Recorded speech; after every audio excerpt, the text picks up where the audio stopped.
Hey guys, my name is Sam, and you're watching Casbah's Camp. And in this video, I'm going to be showing you some highlights from my archery deer hunting season. Right here, there was 2 deer coming right up the trail face on towards me.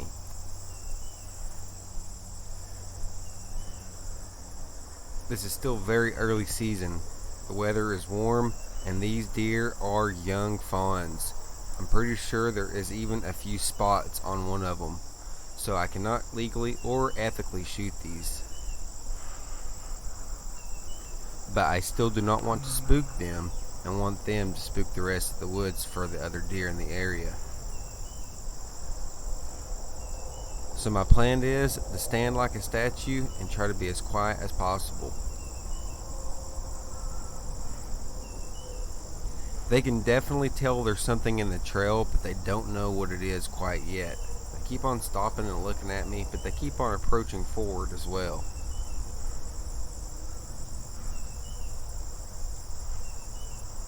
I was really hoping they would just quickly and quietly scoot off to the side in the switchgrass so I could make my way down the trail to the spot that I was heading to.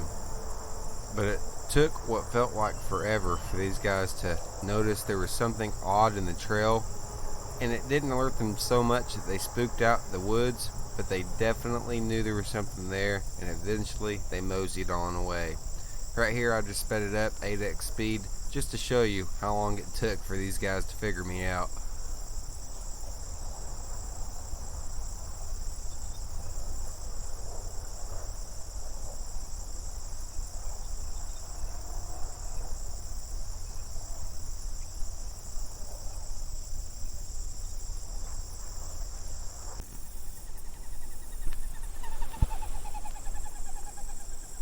I finally made my way down the trail, and after seeing some ducks, I'm back on the bean field, and I know that there's deer coming back here, so I'm going to stay very alert and keep on looking down my binoculars. And as I was creeping down the field, a group of small does, probably yearlings, came out of the thicket to the right and started moving their way into the bean field and started feeding.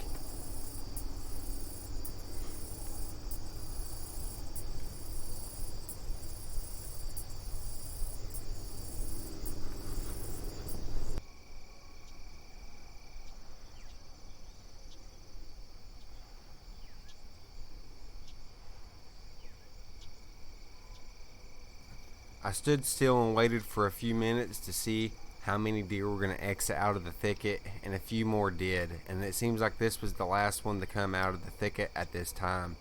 So I waited till its head got down in the beans, and I decided to try to get low so I could get down on my hands and knees and try to crawl up closer and get within bow range to see if this is a good harvestable deer. The only way I was able to get away with all that movement is because the deer's head was down in the beans and its eyes was being covered with the foliage. So now I'm making my crawl forward, keeping my eyes and my ears open, and also checking on the deer periodically with my binoculars to make sure that I'm not spooking it. I'm trying to go slow and quiet, but I also know that it's going to be dark very soon, so I can't go too slow. With that being said, I had to go ahead and change out my camera batteries and continue on the crawl. The deer is still up ahead, and I'm going to find a good little spot behind this clump of weeds to see if I can call it in closer. So I get set up behind this little clump of weeds in between the edge of the bean field, quietly and slowly, and then I make a few calls to see if I can't get this deer to come in a little bit closer. And it did, but it was a little bit dark to see perfectly, and when it got close enough to tell, it was a smaller deer. But the cool thing is this deer snuck up probably within about 6 or 7 yards, looked directly at me, couldn't figure me out, and even snorted at me. It didn't blow. Snorted, turned around, and then walked away. Alright guys, ended up seeing a few smaller ones. Spooked a few other ones. They were all pretty small though, and then out of bow range. Ended up creeping up close to a few there, but it was a real small one, so I had to let it pass. Couldn't ethically shoot that one, guys. But we know they're coming to this bean field, so you're gonna see part 2 right now. Are you kidding?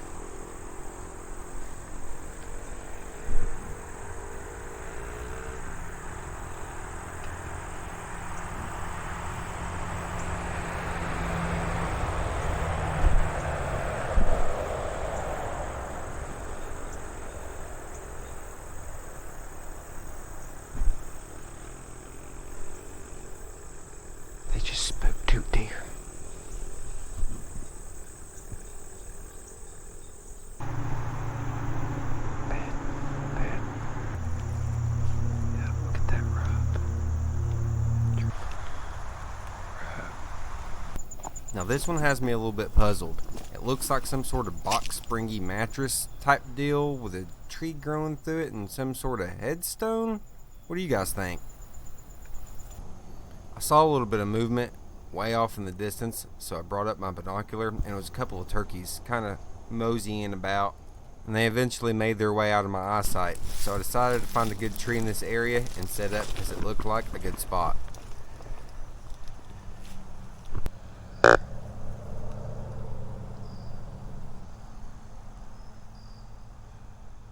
I ended up seeing a deer in the distance, and it moseyed out of my eyesight, so I decided to try to slip after it, but I should have stayed still because there was another deer coming in behind me, and that step just made it blow.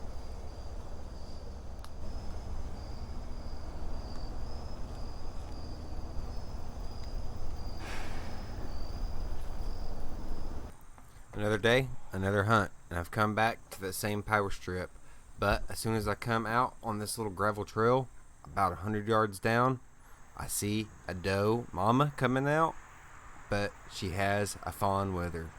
She does see me, but she doesn't know exactly what I am, so she's just kind of moseying about, protecting her fawn, and they eventually mosey on down the trail, so I do as well.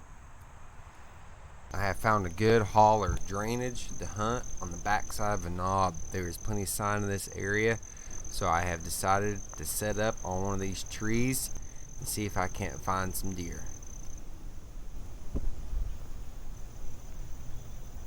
I heard something back to my right and it made me turn my head, but I did it a little too quickly because when I turned my head back to the left, guess what I saw running?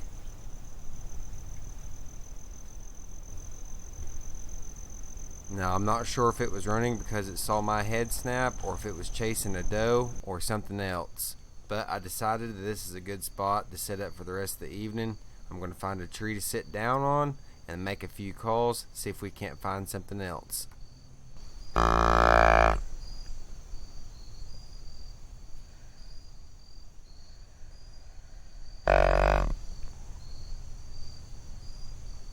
Just a little while after making those calls, that exact same deer came back, and it looked like a 4-point split fork buck, but it didn't come close enough. But even if it did, I think I would have held off on it at this time anyways, because I was wanting a better racked buck than a 4-pointer.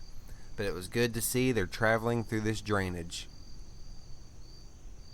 Another day, another hunt, another area. Now, I know this is a good area for deer, but I'm not too familiar with it, so I'm going to be exploring just a little bit to try to figure out where the deer movement is at exactly and see if I can't find some good sign. I'm following an old logging trail that goes next to this wood lot, and right when I look to the left, I see some movement on the backside of this field. So I slowly pull up my binoculars and see that it is a deer indeed, but it's a little bit far out and there's too much stuff in the way between me and it for a clear shot. So I just stay here, keep an eye on it, trying to stay quiet and still as possible, waiting for it to get closer to see if I can't get a clear shot. At this point, the deer's eyes and head is behind enough trees and foliage to where I feel safe enough to raise my bow and not get busted with the movement.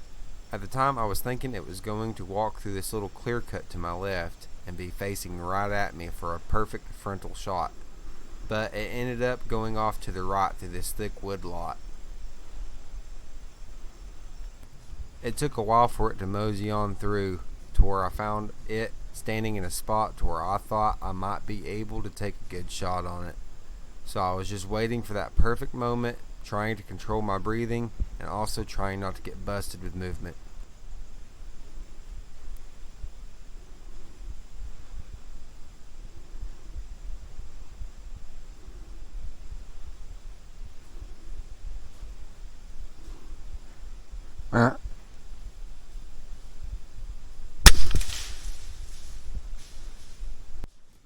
I took the shot, but here, unfortunately, my shot cam did not pick it up, so I was trying to get it to sense the recoil, but I felt pretty good when I squeezed off on the trigger.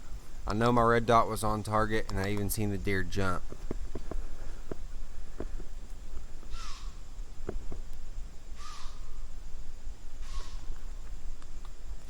But you heard that right, guys. That was a deer blowing. And deer, when they're shot, they usually don't blow like that. So I'm thinking I missed. So I wait a while, and then I slowly start to creep up to where the area it was standing at where I took the shot. Well, I found my bolt, but upon closer inspection, there was no fur, no blood. There was no sign of anything on the bolt or the arrowhead itself. So that is going to be a miss. Right now I'm thinking, how could I have missed? Because I know my red dot was on target. I know I squeezed off good. And I know that the last couple of shots target practicing was on point. So I'm very confused here at this point. But later on in the story, it becomes very clear what's wrong. Another day, another area, another hunt. After finding a good spot to set up on, I'm hearing stuff behind me to my left, and I want to slowly turn my head to not make quick movements to see what it is. It's getting really close.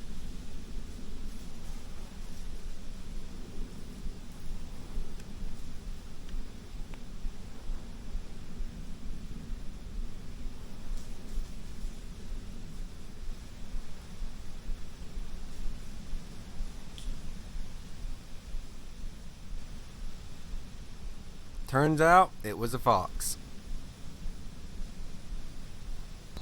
Another day, another hunt, another area. I was heading down the trail back to the bean field, but right off to the right side of the trail, I seen something moving through the foliage. And yep, it was a deer, and it's in bow range. But there's so much thick foliage in between me and it that I cannot take a clean, ethical shot.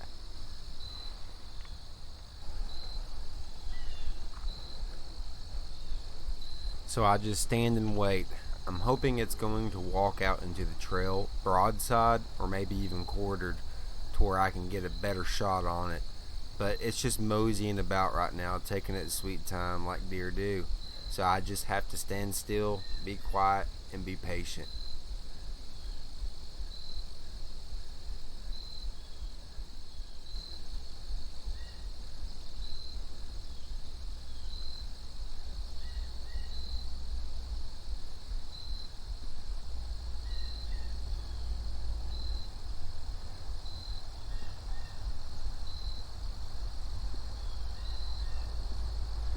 It's at this time when the deer's head went behind the tree, I decided to raise my crossbow. That's when I know I can get away with this movement without getting busted.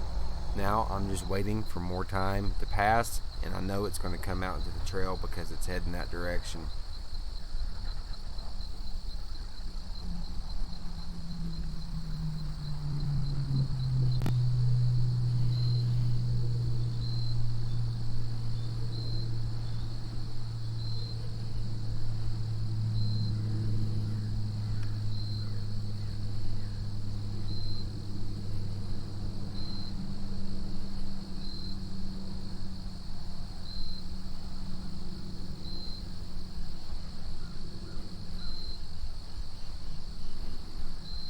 Now I really wanted to take a shot right here, but there was a small pine in the way right on the vital area, and I didn't want that to make a bad shot, so I was holding off, hoping it was going to take one more step forward, but instead of that, it saw me and ran back the other direction. So I kept on heading down the trail, going towards the bean field. And just so happens, on the way there, I come face to face with another deer. But this one wasn't a doe, it was a spike buck. And I'm wanting to not shoot spike bucks this early in the season. So I'm trying to get low and stay quiet, and trying to let this buck either walk by or go back to where it came from without spooking it, so it spooks out the woods. This buck got within about 5 to 7 yards of me. There was a lot of tall, thick, heavy weeds, and you'll be able to see his face here in just a second.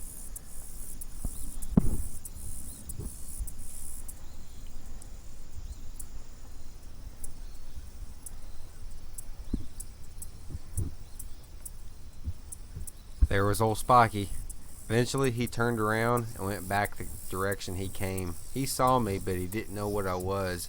I just looked basically like a big tree stump sitting in the middle of the trail, but he knew that I wasn't supposed to be there, so he knew something was up. Another day, another hunt, but the same trail, and I've already spotted 2 deer. I'm pretty sure it's the same 2 young ones from the beginning of the video that I saw earlier in the season. And they're still a little bit too young for me to shoot at, but I don't want to spook them. So I'm just trying to sound natural, like a deer back here moseying around, and they're going away from me. So that's a good thing, so I'm trying to go this direction as well. Sneaking up a little bit at a time, then crouching and sitting down and waiting for them to move on forward a good bit. Those were the only 2 I saw that day. Another day, another hunt, another area, and right off the bat, we got a rub right here, guys, so we know a buck has been here, right where I'm standing.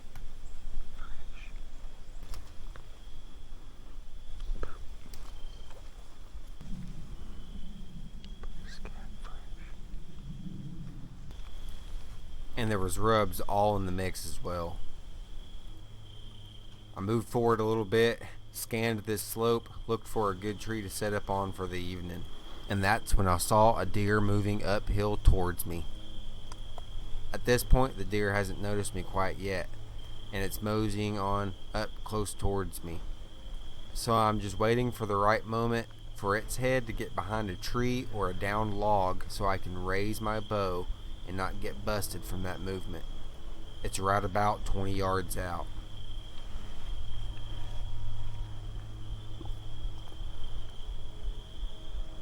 After watching it feed on acorns for a few minutes, I ended up noticing that it does have a rack on it, but it's only a spike buck rack.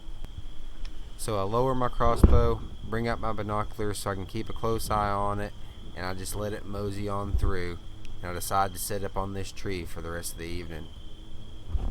I remain undetected from that spike buck, which is a good thing. I was wanting to sit up on this slope because there's plenty of deer sign around. I'm going to sound off a few calls, sit, wait, watch, and listen.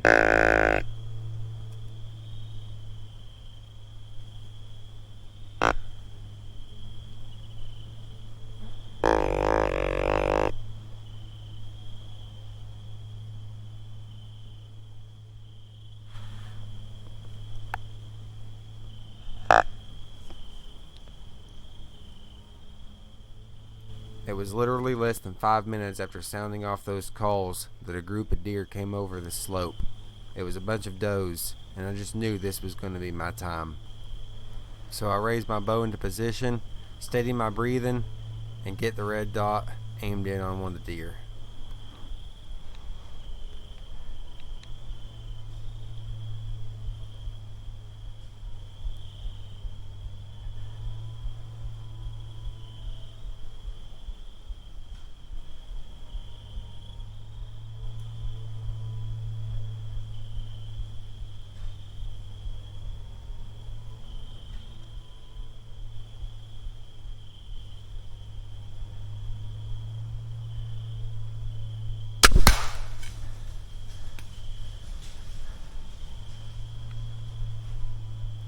I took aim, squeezed, and the bolt flew away.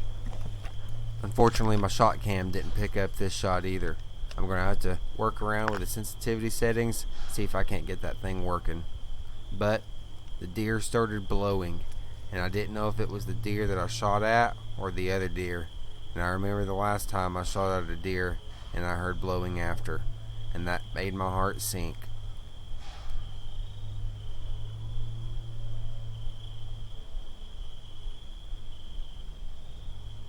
But I know I reconfirmed center on the crossbow before this hunt, so I'm hoping it's on.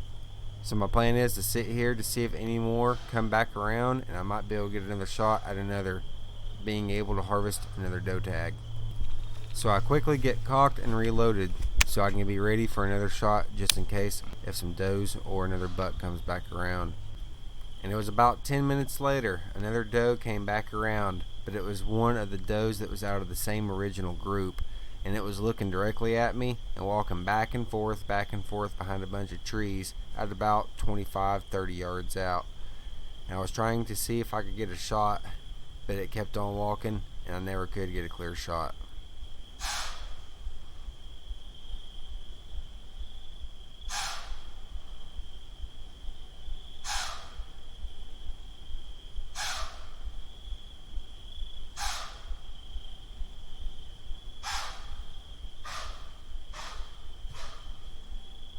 It finally figured me out and blew out the whole woods. After seeing that spike buck, I went down the ridge halfway over here. A group of does came over. I got a shot at one, and it sounded like it had good impact. And then they ran off, but one came back around. I was hoping maybe I could get a shot at another one, but that one spooked, and it ran off down the ridge that way. So I'm going to sit here for a couple more minutes, and then we're going to get up, see if we can't find a blood trail.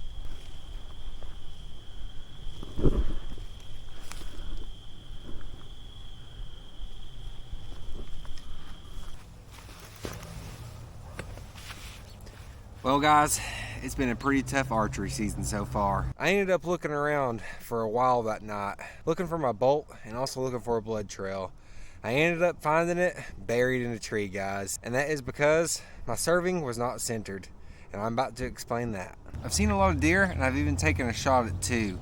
I've been able to get real close to a bunch of others as well. A lot of small ones in the mix that I had to let walk. I didn't want to shoot the small ones. I was looking for ones a little bit bigger than those.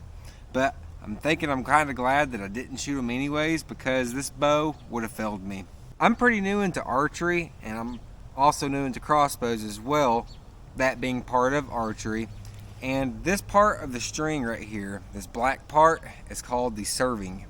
And this is supposed to be evenly centered over this rail, so it makes the arrow, or the bolt technically, fly straight and accurate for consistent accuracy and consistent shots. This string did snap and break a little bit after I got this brand new, so I had to take it to an archery shop to get it restrung, and they never centered the serving on this crossbow, unfortunately, so that made this crossbow very inaccurate. It will hold group for a few shots and you think you'll be on target, and then the next few shots it'll be way off.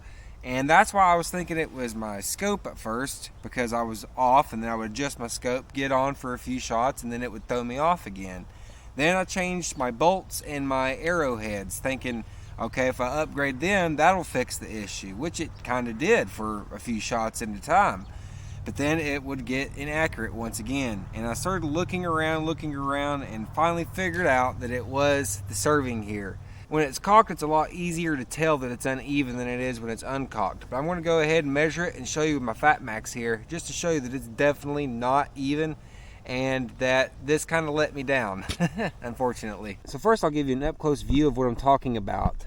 This black part on this string, the main cocking string, from right there all the way to right there, is called the serving. And it's supposed to be even on both sides when it's not cocked, and also when it's fully cocked back here. This is a Stanley Fat Max, and these are accurate. We got 1.5 inches here, and we have over 1.75 inches here. And that little difference, you might not think makes a big difference, but out there at 20 yards or even 10 yards can make a foot to 2 or 3 foot difference on your target. So with that being said, I'm pretty much putting this crossbow into retirement now. It has costed me several deer throughout a few different deer seasons, different years using this for different archery seasons. But I'm not going to give up. There's still a little bit of time in archery season left, so I'm going to go buy another bow, get that set up, and see if we can't still harvest a deer. So this is the new crossbow I ended up buying. It's the Barnett Expedition 370. Let's go ahead and unbox this, get this thing set up, sight it in, see if we can't hit the woods and harvest a deer. All right.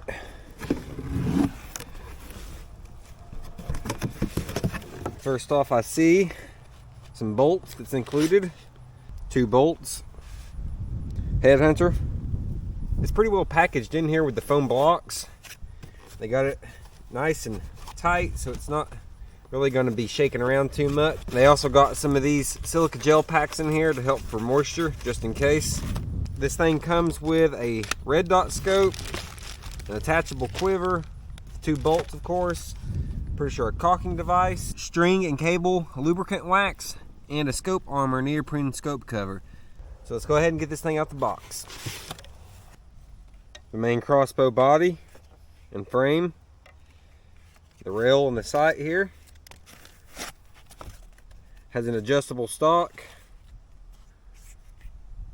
ambi safety, and here is the crossbow arms and the quiver with the string on here. Good to go. I hope good to go. Then over here in the corner, we have the extra accessories, the instructions, and the foot stirrup. So the next thing I'm going to do is going to take the tags off of these parts that are zip tied here. This one's just stapled.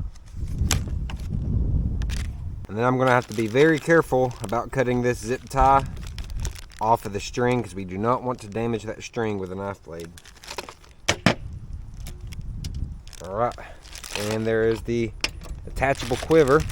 Alright, pretty decent, standard. It also has a quick detach system, and we'll get into that later. Here's the instructions and user manual. A neoprene scope cover, or red dot cover. The rope caulking device. Some backup hardware, Allen keys, and some wax. Another Allen key for your scope with a cloth, and 2 filled tips. Okay guys, I'm not going to bore you with reading over all the instructions. I'm going to read this real quick, and then I'm going to go ahead and put it together. So I went ahead and put the bolts in the quiver, and the quiver mount on the Picatinny rail. It just has one set screw to tighten it down, and this is a quick detach mount that allows you to pop the quiver on and off, or in and out of those holes with that little button there. Now that we have that attached, we're going to move this aside, and we're going to attach the foot stirrup to the arms here. So we're going to take these little risers, put them right over the foot stirrup mount holes, put our foot stirrup on or over, start one of these screws on one side, get it hand tight, and then you'll want to squeeze in the other arm of the stirrup to where it moves the hole on the stirrup over the hole that you're mounting through. Get that one started, and then you can release pressure.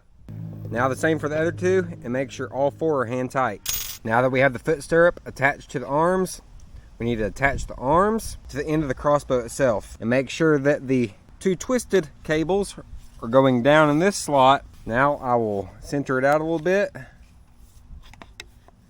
begin to slowly press it down over where it's going to be mounted. Tap it into place. Alright, now right down in here is the mount hole where we're going to bolt it in with this bolt right here. Get it started and then tightened all the way down. Okay guys, she's all put together. Next thing to do, get this red dot sighted in, see if we can't hit the woods and harvest a deer. I have also attached my ghillie wrap, my sling, and my shot cam to my bow, so it's going to be ready to shoot in this configuration. So I want to know how it's going to shoot with everything attached to it, and make sure everything's going to be proper. I have my turkey chair set up, and downrange I have my target set up. So let's see if we can get this thing sighted in. So first we're going to cock it, put our foot in the stirrup, take our caulking rope, put it down there, put our hooks on the main string, and evenly pull.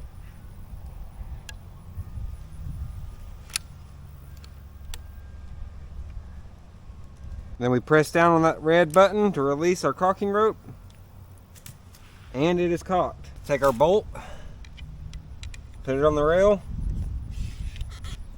push it back into place, and make sure it's on safe.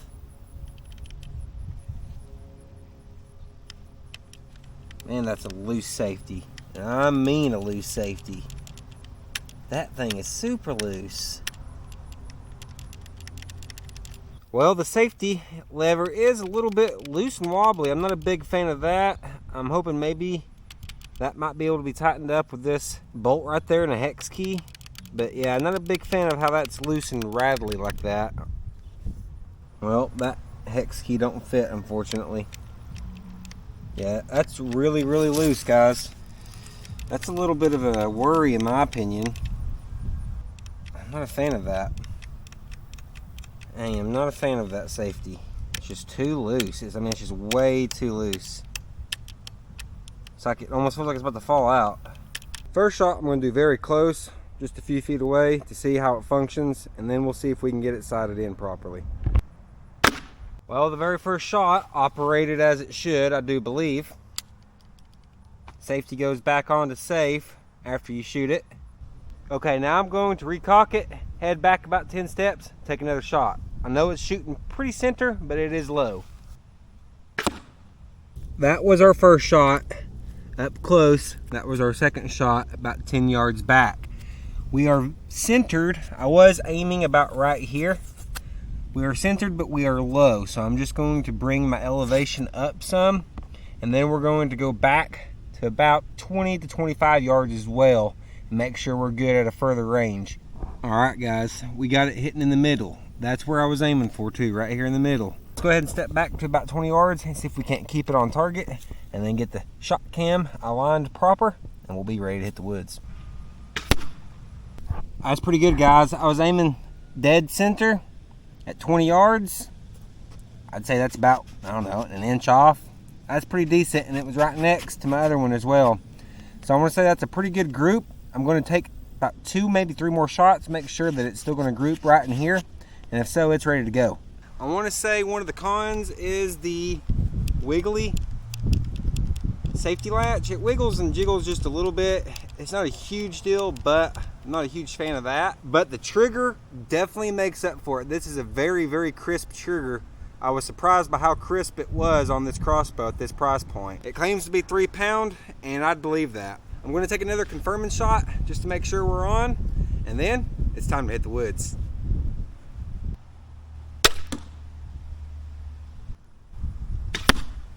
That shot was a little bit low and left. I'm going to take one more and see where it hits.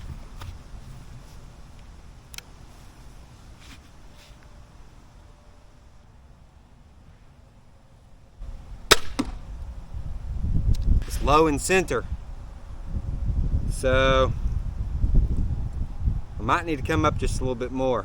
Also, another con is these turrets are pretty quiet, and they're not real easy to tell what exactly one click is on the movement. You have to really pay attention to this little nipple and really pay attention to the feel of it, because there's not a real audible click. There's actually 0 audible click, and you can hardly even feel each click. So that could be improved in my opinion. Well, after a few more confirming shots, it buried itself in the bullseye here again, and I'm pretty sure we're on.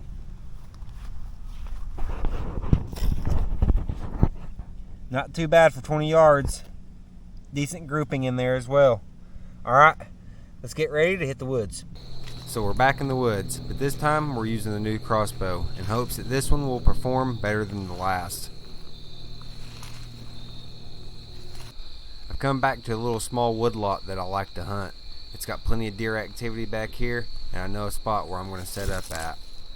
Right here on this tree overlooks where 2 trails meet together right next to some water. It's going to be a perfect spot to set up for the evening.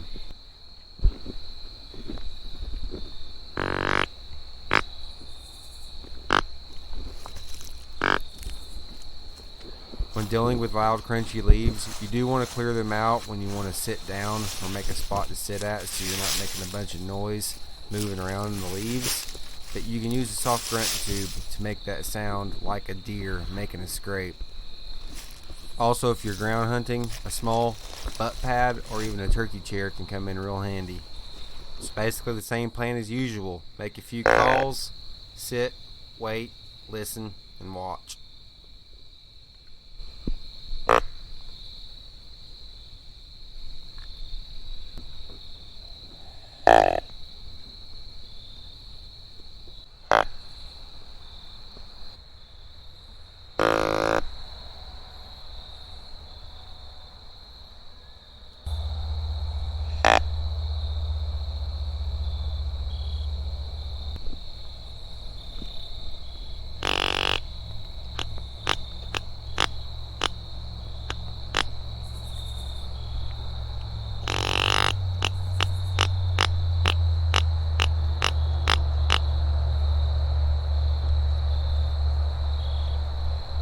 Shortly after making that series of calls, I did have a deer coming out of the woods to my right, and it ended up being a buck.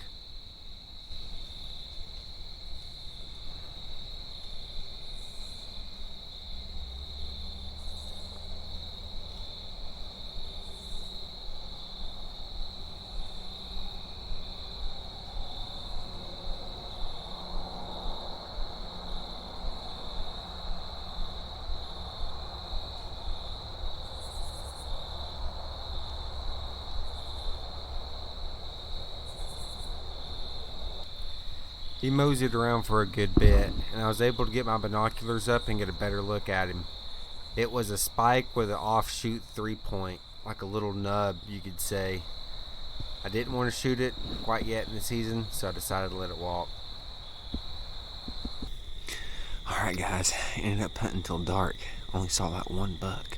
Pretty sure it was a 3-point. It looked like a spike at first, but when I got my binoculars up, it had one little offshoot that looked like it was either rubbed down or broke off. I was thinking about taking a shot on it, but we didn't have the proper shot, and it's not the best of bucks. So I'm going to try again. I'm not sure if I'm going to try this spot again. We only have 2 days of archery season left, and I was really hoping to use some of the archery doe tags before they expire.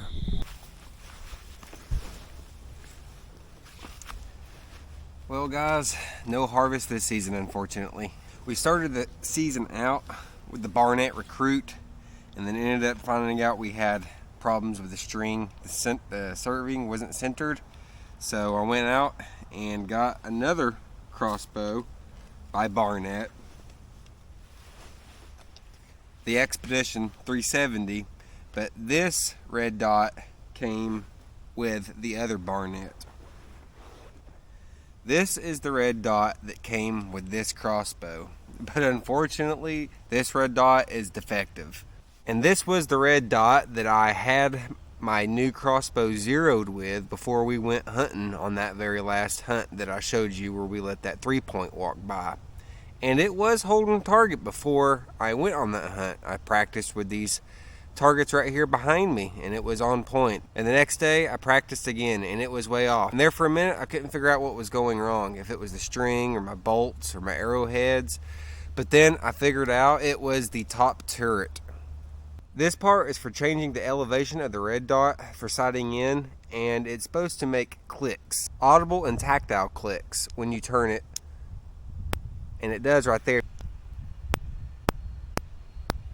But that is all the way cranked down. It is way off target when it is all the way cranked down like that. So when I try to put this on target like the instructions said, it gets super loose and it basically just falls off. And that's basically what happened before the hunt. We got it on target, it wasn't making any clicks, and it was loose. And then throughout the hunt it got looser and looser, and the next day when I took the cap off, this little top turret thing was so loose it literally fell out. So I am waiting on a return shipping label from the company. They are wanting to refuse so far, but hey, I guess that's what you get when you go with cheap companies. But I was able to get the red dot scope from my original Barnett crossbow, the Recruit, and put it on the Expedition, and was able to get it sighted in, and it was holding, and the turrets was doing better on this one. So I hunted to the very last day with this setup here, but wasn't able to get a harvest, unfortunately. I am going to try again next year. I'm going to practice again with this setup, and I might even just go ahead and get into some compound bow shooting, or also upgrade to a better brand than Barnett for crossbows. Now I will give it to them, the trigger on this crossbow is pretty crisp. That's one of the things I do like, but the safety was pretty loose and wiggly when you have it cocked and an arrow sitting in here. And unfortunately, the serving on this string is also off center, but only just by a little bit, very slightly. And that's why I couldn't get it to hold a tight group like that. It was only able to hold groupings about that big, which will work for deer at 20 yards, but I like to have a tight group more like that. So in the end, I guess the lesson learned is, don't go with the cheapest brand that you can get when you need a good crossbow to go deer hunting.